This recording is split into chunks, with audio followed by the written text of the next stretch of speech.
CFS or ME is a long-term condition with a wide range of symptoms, the most common being extreme tiredness, which does not go away with rest or sleep.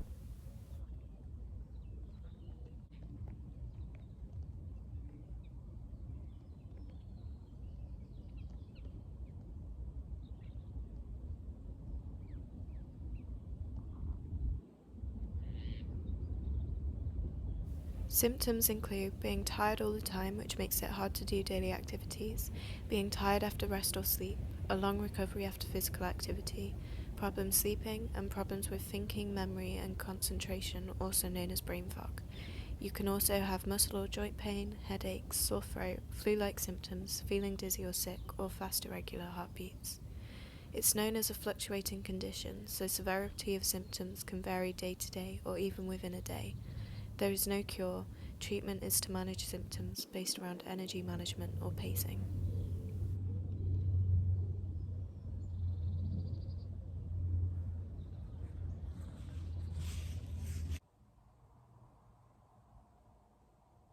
Post-exertional malaise refers to the worsening of symptoms following even minor physical or mental exertion.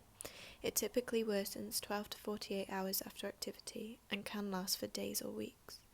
The goal is to avoid PAM flare-ups and relapses by finding the right balance of rest and activity. However, these crashes are common and often caused by an infection or unplanned activity or stress which could not be avoided. Sometimes there is no clear cause of a crash. There are many theories on the causes of CFS, including it being triggered by infections, due to problems with the immune system or hormonal imbalance, or due to genetics. Most cases are mild or moderate, but even these mean it is hard to carry out everyday activities, so emotional and mental health can be severely impacted. CFS differs in each person, so it's necessary to find the individual limits for mental and physical activity, which also may differ day to day. Some people use mobility aids such as a blue badge, walking stick or a wheelchair.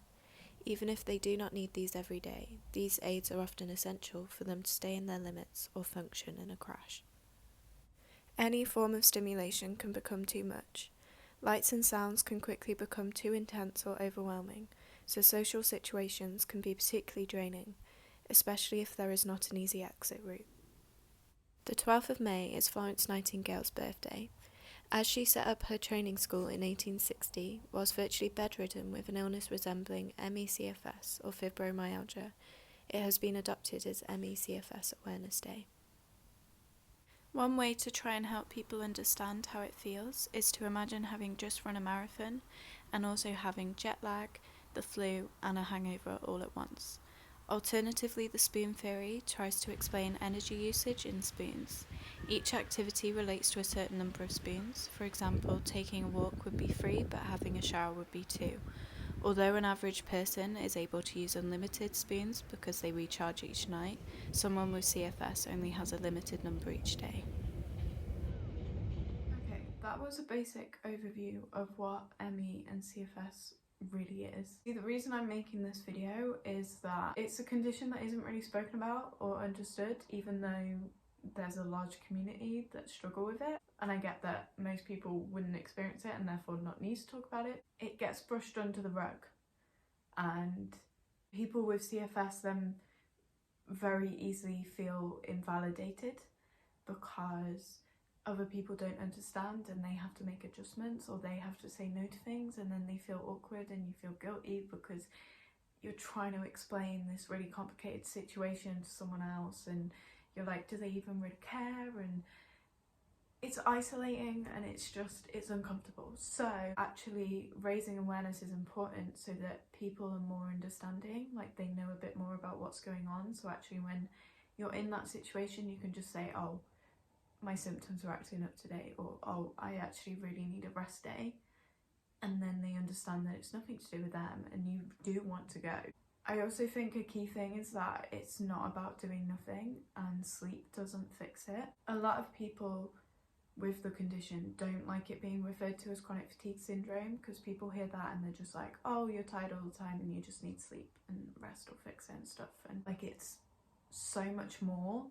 The symptoms come on many levels, not just tiredness. Like personally, I experience really bad joint aches, and my muscles feel like they're dead, or I get pins and needles and I can get really dizzy and headaches and sore throats, and you never know what you're going to wake up with in a way. If I'm in bed for a long period of time, actually my muscles get really tight, especially my hips, and it can be really uncomfortable. You can feel really overstimulated by things, so when you go to a shop and there's music playing and there's people around you and there's lights, and it just becomes too much. And I found that like public transport is really draining, so actually I avoid taking things like the tube and the buses. So just going back to the sleep is not a fix. Like, I now average 10 to 11 hours of sleep a night, so I'm basically losing half of my 24 hours a day to sleep, and I'll still need a nap in the afternoon, or I'll still not have energy. Last night I slept for 14 hours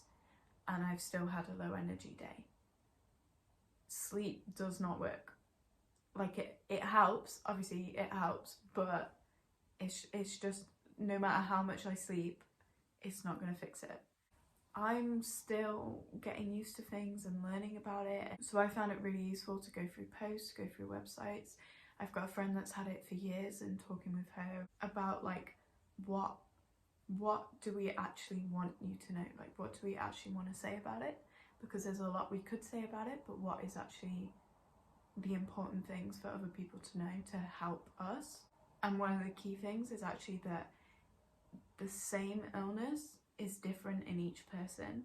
There's such a range in type and severity of symptoms in each person, but also day to day, that you can't just assume something's okay because it was okay for someone else or on a different day. She said it really well actually, that if I can do something, it doesn't mean that you can, and if I can't do something, it doesn't mean that you can't, and vice versa. I'm very lucky, it could be a lot worse, and I do quite a lot, especially physical activity while I'm here at uni. I do a lot more than you would expect with chronic fatigue, but actually it's a lot less than my usual, in that 18 months ago I went from 25 hours of dance a week to nothing instantly, and sort of 25 hours is my baseline in a way, like that was my normal, and now I'm lucky to do 5 hours in a week. Like, I cannot do a class without sitting down. Often only doing one class, if I push too far, I get so out of breath I can't speak. Every time I try to stand up, I almost faint. It is a physical thing. Like, in those situations, it's not that I'm going, oh, I'm really tired. It's that physically my body is shutting down in a way. Like, physically my body cannot handle that anymore. And obviously mentally that's super disappointing and super frustrating for me as well as everyone else. Be supportive of us.